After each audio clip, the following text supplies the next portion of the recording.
Hello everyone, my name is Óbuda, and this is my official unofficial solution for the network state exam. And now it's the 14th topic, which is about VLSM and classless interdomain routing.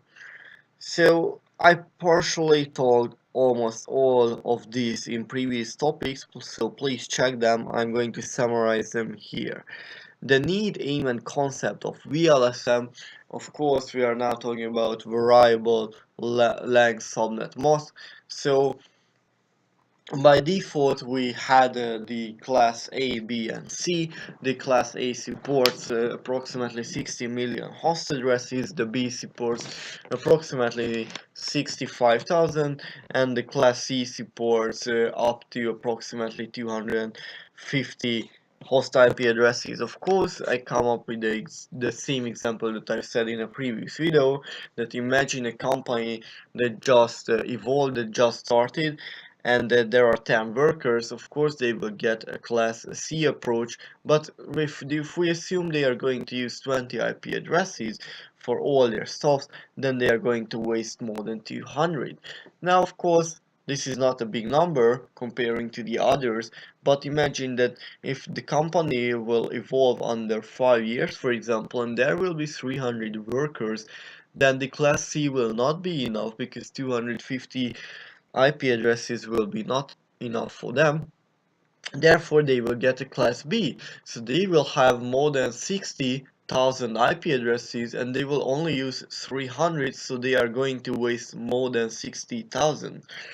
And of course, this is the problem, that these IP addresses cannot be assigned to others, and that's why we have the variable length subnet mask. That means we are not strictly using the /8, 16 and 24 subnet mask, but we can have a /1, 2, 3, 4, 5, 6, 7, 8, 9, 10 subnet mask as well, so we can give our requirements. So I mean we can give our requirements that we would like to have, for example, 10 IP addresses, and we will get a subnet mask that will provide us 10, not 10 but more, a little bit more than 10 IP addresses, but not wasting that much, but that like simply using classful subnetting with variable length subnet mask, illustrated with examples.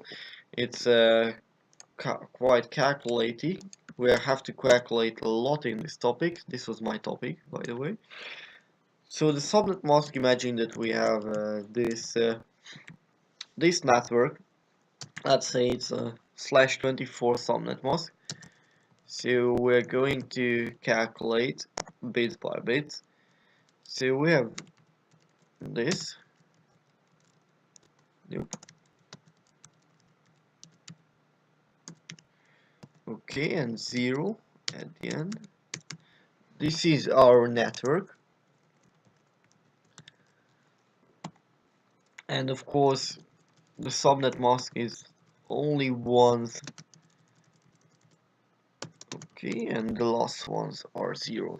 So by default, how does it look like? We have this network and we would like to split up it to have multiple, because imagine that of course now we are having approximately 250 IP addresses, and we would like to subnet it to two different subnets. Therefore, for example, we can use one subnet for one region or work type and the other for another. So how we can do that? It is quite easy. We have to borrow a bit from the host portion, because you know that I said in the previous videos that the subnet mask determines the network and the host portion, and simply we have to borrow one bit. So basically we will just have to copy everything down, and that means that we are borrowing one bit from the host portion, and of course this is borrowed at the subnet mask. So it is quite simple to realize that we have the basic network that we had so far. So this will be the network 1, and because we borrowed 1. And because we borrowed one bit, this is going to split up to 2 parts, and this will be the network 2. If we have to visualize, then this will be exactly the same that I wrote up, and of course this will be a /25 now, and this will be the other one. It's 128, and of course here you can tell, for example, which is the first IP address, which is the last. We cannot assign two IP address to we cannot assign all IP addresses, because of course we need one for the network and one broadcast, and that's basically all. And now of course you will see that, let's assume that the company will use this network 1 to fulfill and have their workers using, for example, working on a project, and we group, for example, 100 workers into this group. Then they will use 100 IP addresses, plus, for example, there will be 10 or 15 for routing approaches. So they will only waste with the network 1 approximately 10 IP addresses. But imagine that we are going to use the second subnet mask for routing approaches, and therefore, for example, for using for IP addresses, we would waste more than 100. Therefore, we can subnet it to several parts. So simply, oops, oh god, what have I done? Okay. So we're going to stick with our plan, and this will be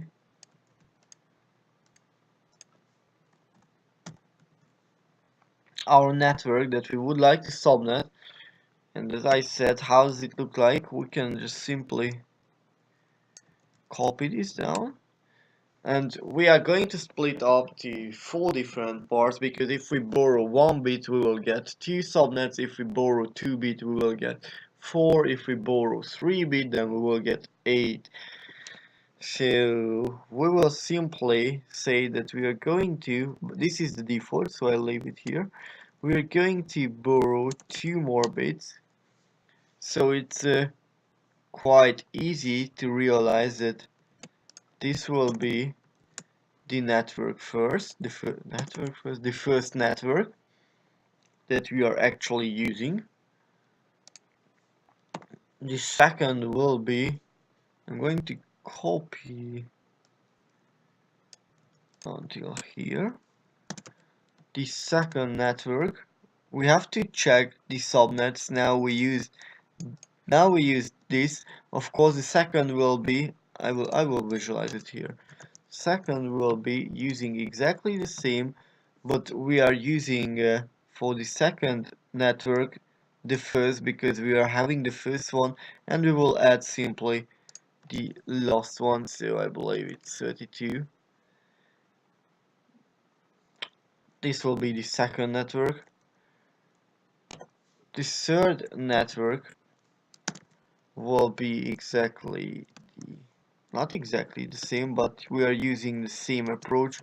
So we are typing down everything up until this. We have plus this, but in this case now we are adding plus 64. And the fourth and the last network will be adding up all the bits. So you can quite see that we are just using these bits. First we are having this, then we are having this as well, then we are having these two, and then all of them. So it's just a variation.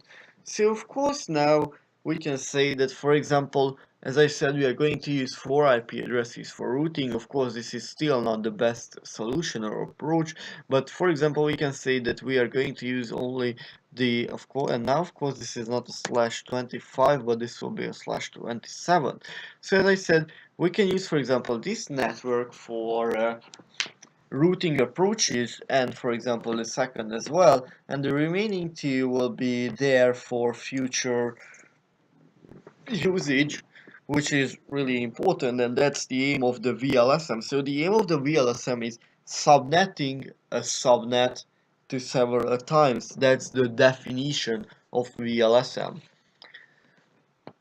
Okay, so this was our quick example. Subnetting, okay. The advantages, realization, and concept of supernetting. So the supernetting is connecting with the root summarization with OSPF. So supernetting happens when the root summarization subnet mask is less than the base classful subnet mask. So for example, just to imagine, for example, you know that the base classful, for example, /24, and after summarization it will be a /20, for example. So this is simply supernetting, and supernetting root summarization, use paint. A quick example, because it's enough them to write something like this up. This will be, okay, now I'm going to draw, and then, so imagine that this will be a router, let's say R1, and we just need this.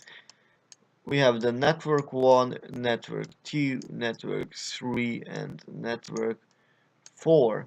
So we are going to have 3 networks that goes to a router. And what's going to happen? Why do we need root summarization, or the supernetting approach? Is quite simple, because you know that when traffic comes in from a network, let's assume that traffic comes from this one, then the router will check its routing table, and it has to calculate. So of course, if there are more, and under more I mean these 4 networks, then of course these 4s are in the routing table, therefore the router has to go through the routing table, I mean on all these networks, therefore it requires more CPU. And by simply using a single summary route, the advantage of summary routes, that only one route will be in the routing table, the summary route, and that will identify these 4. That's why it is really good. So it will shorten down the routing table of a router, and that's the advantage of route summarization. So let's check it then. How does it look like?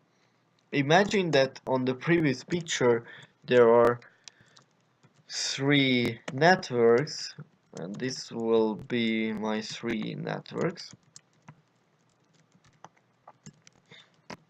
Okay, 3. Why I said 3? We have 4 networks. So we have these 4, 10, 11, 12, and 30. No?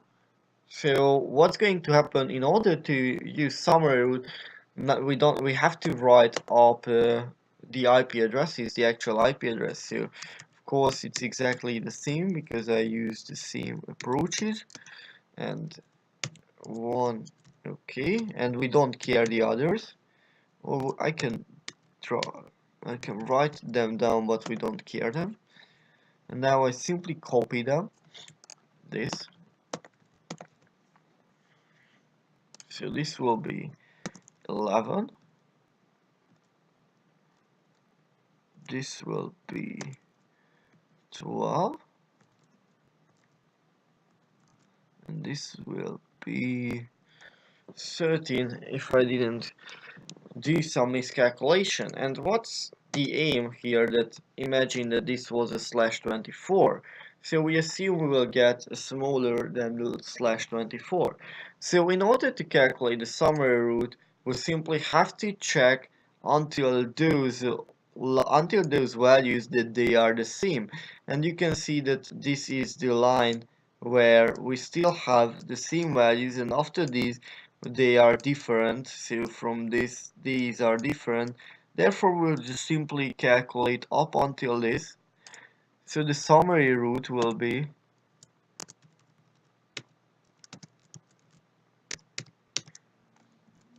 the summary route will be 0, 0, 0, 0, 1, and after that we will simply zero out everything. So 30 and we here type 0. So if you would like to add the summary root network, then it will be /8, no /8.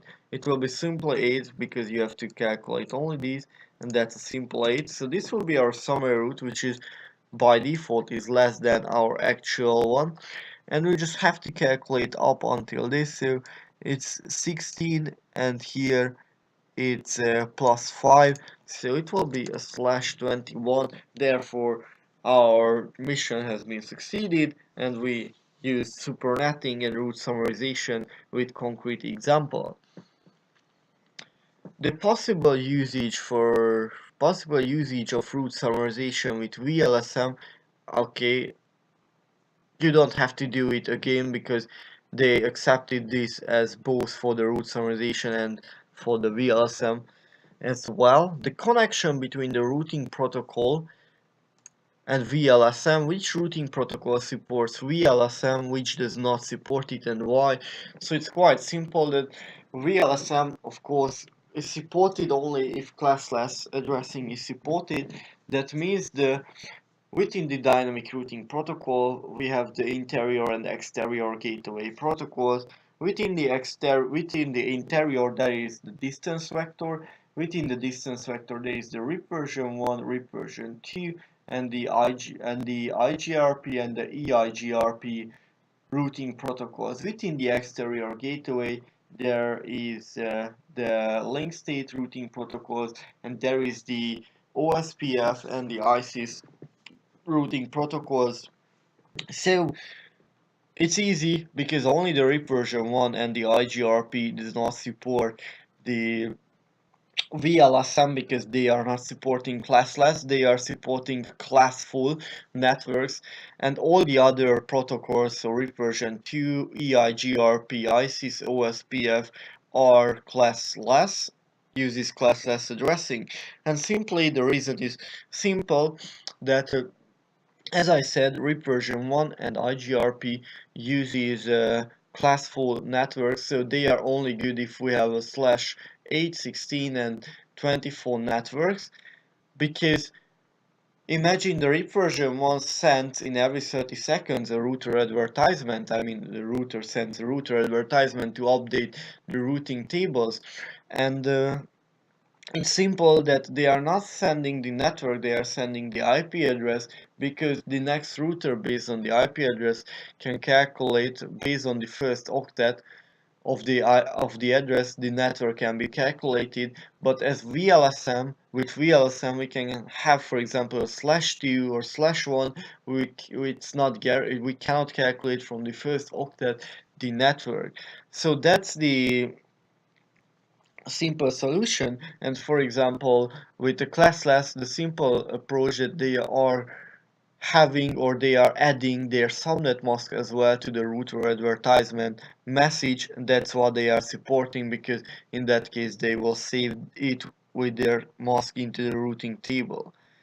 The configuration of VLSM with static and dynamic routing, you don't have to talk about this because this was enough that I've just told, and the problems and handlings of discontinuous IPv4 networks, it's exactly the same that I've just talked about, that a classful the problem is that, for example, if there is a classful network and there is a classless network, then the classless network will not handle the classful network. I mean, the router will send an update message to the classless router, which will not able to determine the subnet mask because the classful did not attach it in the advertisement message. So that's the problem, and that's the idea behind this whole topic. So I believe that's all I've said about everything, and again, if I said something wrong, then I don't really care, and don't forget to subscribe to my channel.